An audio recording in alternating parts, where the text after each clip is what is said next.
নমস্কার বন্ধুরা, বঙ্গ স্বাদের হেসেলে আপনাদের আবারও স্বাগত জানাই।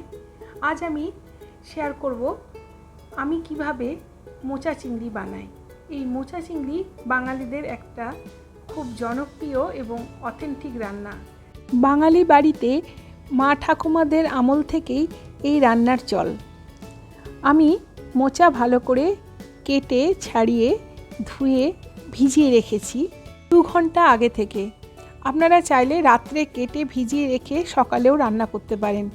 এতে করে মোচার ভিতরে যে কষ ভাব থাকে সেটা অনেকটা চলে যায়। জলের থেকে তুলে মোচার টুকরোগুলোকে আমি এবার প্রেসার কুকারে একটু সেদ্ধ করে নেব। সেদ্ধ করার সময় একটু নুন এবং হলুদ দিয়ে দেব। অল্প পরিমাণ নুন হলুদ দিয়ে কিছুক্ষণ সেদ্ধ করে নেব আর ভিজিয়ে রাখা জলটা ফেলে দেবো।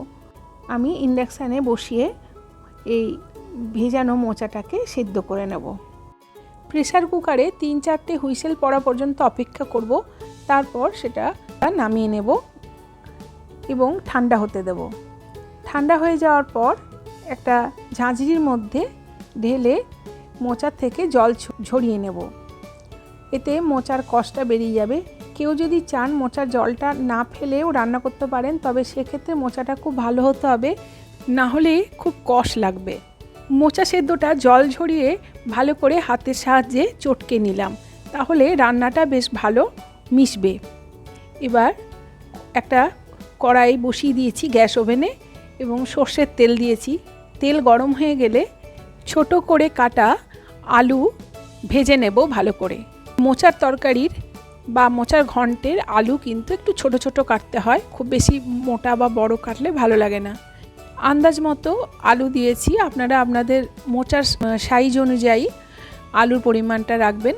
আমি এখানে 2 বড় সাইজের আলু কেটে নিয়েছি। আলু ভাজার সময় অল্প পরিমাণ নুন ও হলুদ দিয়ে দিলাম, তাহলে আলুর মধ্যে বেশ সুন্দর নুনের স্বাদটা ঢুকে যাবে। আলুর টুকরোগুলো হালকা লালচে রং ধরলে তেল থেকে আলুগুলো তুলে নিলাম। আলুর টুকরোগুলো তুলে নেওয়ার পর ওই কড়াইয়েই আরও একটু সর্ষের তেল দিয়ে আগে থেকে বেছে ধুয়ে নুন হলুদ মাখিয়ে রাখা চিংড়ি মাছগুলো ভেজে নেব। তেল গরম হয়েছে, এবার নুন হলুদ মাখানো চিংড়ি মাছগুলো হালকা করে ভেজে নেব। চিংড়ি মাছ কিন্তু বেশি ভাজলে তার স্বাদ নষ্ট হয়ে যায় এবং শক্ত হয়ে যায়, তাই খুব হালকা করেই ভেজে নিয়ে তুলে নেব। চিংড়ি মাছগুলো এবার ভেজে নিয়ে তুলে নিচ্ছি। চিংড়ি মাছগুলো হালকা করে ভেজে উঠিয়ে নিলাম। এবার ওই কড়াইয়ে আবারও একটুখানি তেল দিয়ে একটু সাদা জিরে ও শুকনো লঙ্কা তেজপাতা ফোড়ন দিলাম। 2 এলাচ ও 2 দারচিনির কাঠ থেতো করে এই গরম তেলের মধ্যেই ফোড়ন দিলাম। ফোড়নের মিষ্টি সুন্দর গন্ধ বেরিয়ে গেছে। এই সময়ে আমি আগে থেকে টুকরো করে রাখা একটা ছোট টমেটো দিয়ে দিলাম এর মধ্যে। টমেটোটা কড়াইয়ে একটু নাড়িয়ে নরম করে নেব। আর এই টমেটো ভাজার সময় সামান্য একটু নুন দিয়ে দিলে টমেটোটা তাড়াতাড়ি নরম হয়ে যায়। আর এই সময় দিয়ে দিলাম ধনে গুঁড়ো 1 চামচ ও জিরে গুঁড়ো 1 চামচ, দিলাম 2 চামচ আদা কাঁচা লঙ্কা বাটা, এটা আমি আগে বেটে রেখেছিলাম। এবার জিরে ধনে ও আদা বাটা টমেটোর সাথে একটু কষিয়ে নেব।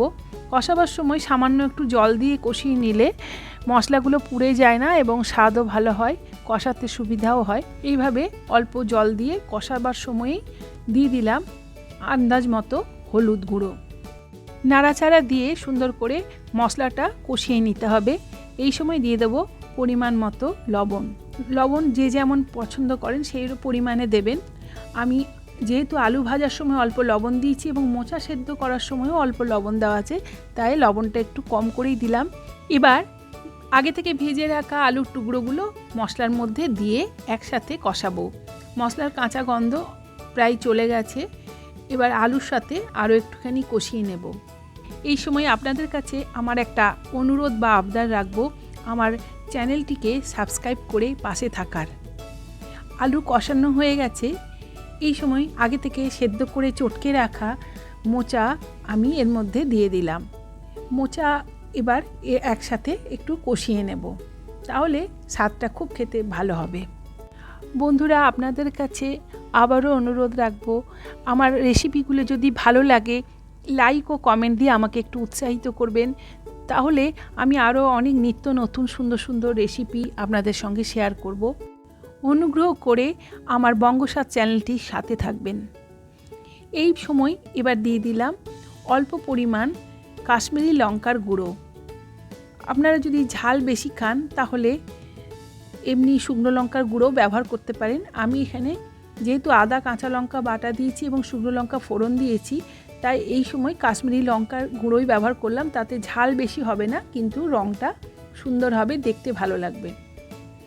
এইভাবে অনেকক্ষণ সময় ধরে আমি মোচা এবং আলু একসাথে কষিয়ে নিলাম। এইভাবে কষানোটা সুন্দর করে করলে খেতে কিন্তু মোচার তরকারিটা অনেক সুস্বাদু হবে। এই পর্যায়ে আমি দিয়ে দিলাম আগে থেকে ভেজে রাখা চিংড়ি মাছগুলো। চিংড়ি মাছগুলো দিয়ে আবারও মোচার সাথে কিছুক্ষণ কষিয়ে নেব।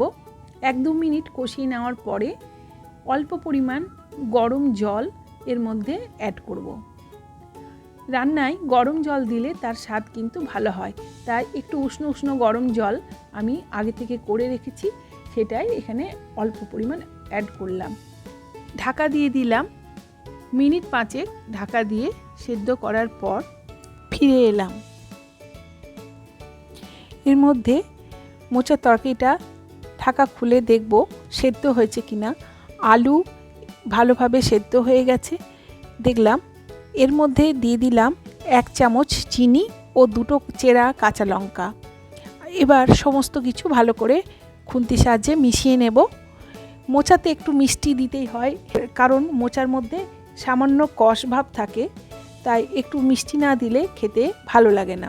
এর মধ্যে ছড়িয়ে দিলাম 1 চামচ মতো ভাজা গুঁড়ো মশলা। এই ভাজা মশলাটা আমি বানিয়ে রাখি, নিরামিষ রান্নাতে বা যে কোনো রান্নাতেই ভালো লাগে। জিরে, ধনে এবং এলাচ, দারচিনি, লবঙ্গ, গোলমরিচ সমস্ত শুকনো খোলায় ভেজে গুঁড়ো করে রাখি। এই মশলাটা দিলে মোচার তরকারিতে খুব ভালো লাগে। এখন দিয়ে দিলাম 1 চামচ আটা। এই আটাটা দেওয়ার কারণে মোচার তরকারিটা খুব সুন্দরভাবে মজে যাবে এবং বেশ মাখা মাখা একটা টেক্সচার পেয়ে যাবে। আটা দিয়ে আরও কিছুক্ষণ নাড়িয়ে ঢাকা দিয়ে রাখলাম। ঢাকা খুলে তরকারিটা আরও কিছুক্ষণ নাড়াচাড়া দিয়ে শুকিয়ে নেব জলটা। আর এই পর্যায়ে দিয়ে দেব 1 চামচ গাওয়া ঘি। গাওয়া ঘিয়ের সুগন্ধ তরকারির স্বাদকে কিন্তু আরও বাড়িয়ে দেবে। এবার আরও কিছুক্ষণ নাড়াচাড়া করে নিলাম। আমার মোচার তরকারিটা এই সময় রেডি হয়ে গেল। এবার মিনিট 5 সময় গ্যাসের ফ্লেম অফ করে ঢাকা দিয়ে স্ট্যান্ডিং টাইমে রেখে দিলাম। এরপর আমি সার্ভ করে নিচ্ছি সুন্দর স্বাদের এই মোচা চিংড়ি। এই মোচা চিংড়ি দিয়ে 1 থালা গরম ভাত কিন্তু অনায়াসে খেয়ে নেওয়া যায়। আর এই রান্নার স্বাদ কেমন হলো আমাকে জানাতে কিন্তু ভুলবেন না। আপনাদের কমেন্টের অপেক্ষায় কিন্তু আমি থাকলাম। এতক্ষণ ভিডিওটি দেখার জন্য অসংখ্য ধন্যবাদ। সকলে খুব ভালো থাকবেন।